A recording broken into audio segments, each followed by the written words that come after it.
Bismillah ar-Rahman ar-Rahim. Alhamdulillah wa salatu wa salam ala Rasulillah. Welcome to today's course, Women's Sexual Rights in Islamic Law. My name is Habeeb Akande, and I'll be the facilitator for this course, where I'll be presenting the fiqh of intimacy um, for Muslim women, but especially looking at women's sexual rights in Islamic law, according to what scholars have said from Orthodox Islam or Sunni Islam.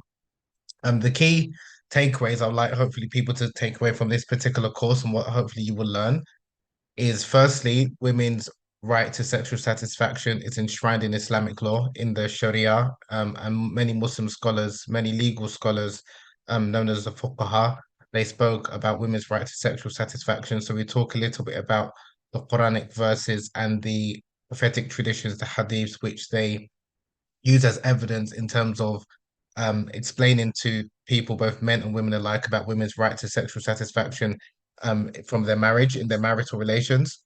Also, I would like people to understand what scholars have said about some controversial topics for many Muslims nowadays, which is the topic of female masturbation or self-pleasure and oral sex as well. So the different opinions that a number of scholars have said about these two matters, which are considered to be quite controversial nowadays, whereas in pre-colonial era or pre-modern times, a number of the early Muslim scholars, including scholars from the Salaf, they spoke very candidly about female masturbation and oral sex.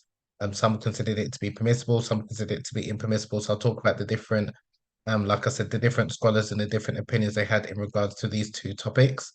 Likewise, I want to talk about Islam and the clitoris and how Islam views the clitoris and the clitoris known as al-Badr in Arabic. So I'll talk a little bit about how the early Arabs and Muslim scholars in particular, what they said about the clitoris and the importance of prioritizing female pleasure in marital relations. I'll be talking about that, and that is something that the Prophet Muhammad, peace be upon him, he emphasized in numerous hadith, numerous traditions about the importance of men sexually satisfying their wives and ensuring that their wives are satisfied for themselves.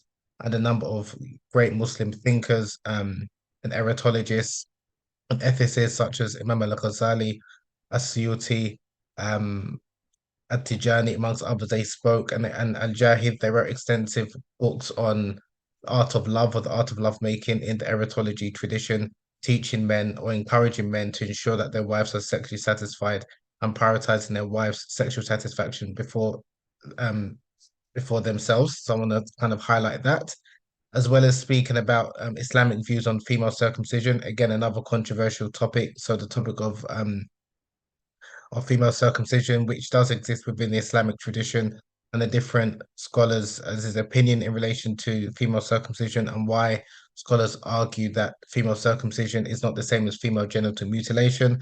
And then also a number of contemporary scholars were arguing why they're arguing for the eradication of female circumcision or any form of female genital cutting, and how that differs or compares with the Western world's or the World Health Organization's interpretation or understanding of female genital mutilation, FGM. So I want to talk a little bit about that and how that was understood historically as well as in the contemporary era.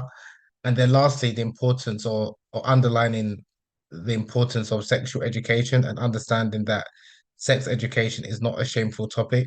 It was not considered a shameful topic in early Islam, in pre-modern Muslim communities, where Muslims had a more of a relaxed attitude towards teaching sex and understanding, learning about sex, those who are married and those who are not married as well. There were a number of Muslim scholars, great Muslim scholars, who they themselves were not married but still wrote about sexual matters in terms of whether it's giving fatwa or writing books about erotism and erotology. So scholars such as Imam al-Nawawi, scholars such as Ibn Taymiyyah, at-Tabari, great scholars of Islam who didn't get married, but they still wrote about sexual matters in the sense of educating people in terms of what the Islamic position is in relation to these matters, as well as giving some advice. And then you also have had scholars such as Jalal ad-Din as-Suyuti, who was, according to some accounts, he didn't get married, but he did have a child with his concubine, but he still wrote very extensively about marriage and marital relations, and he was reported to have written over 20 books on sex and intimacy in the discipline known as ilm al-ba or ilm al-nikah, meaning erotology or sexology. So, sex education is not a shameful topic. Unfortunately, for many Muslims, especially Muslims in from very conservative communities, sexuality is considered to be a shameful topic where there's a lot of stigma and aib associated towards it, especially in the realm of female sexuality, where that was not the understanding and that wasn't how the early Muslims, viewed the topic of sexuality and sex education. And just by way of introduction, my name is Habeeb Akande. So I'm an author, a recognized expert on Islamic erotology and female sexuality in African cultures. I'm British Nigerian, so I was born in the UK, but originally my family's from Nigeria. My heritage is from Nigeria. I'm a Yoruba. I'm a Muslim, Alhamdulillah. I'm Sunni Muslim, and I'm also a student of the Maliki Madhab. Madhab referring to the school of law. So it's one of the four orthodox schools of Sunni Islam. I was fortunate enough to study Islamic law at al-Azhar University in Egypt. So after I graduated from university in the UK, I went to Egypt for a few years, where I studied Arabic, Islamic history, as well as Islamic law, amongst a number of scholars. I'm very grateful of my time out there.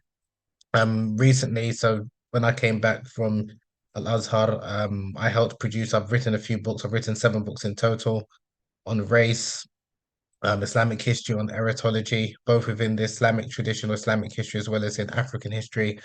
And I also produced a BBC documentary, helped produce a BBC documentary called The Orgasm Gap, which featured my Kunyaza workshop as well as my Kunyaza book, Kunyaza, The Secret to Female Pleasure, which is a book about an ancient Rwandan technique to help women experience multiple orgasms and squirting during heterosexual encounters. So the book was talking about the history and the culture behind that particular cultural practice and how a lot of the East Africans viewed female sexuality and why they encouraged men to ensure that their wives were not only sexually satisfied but were able to produce this water known as female ejaculation or squirting. I have over 15 years of experience teaching, mentoring, and researching on sexual matters and sexual practices and female pleasure in particular. And mainly, I specialize looking at sexual practices in the Muslim world, and also in African cultures, as well as in Brazil as well. I've also written a book about the Muslims in Brazil.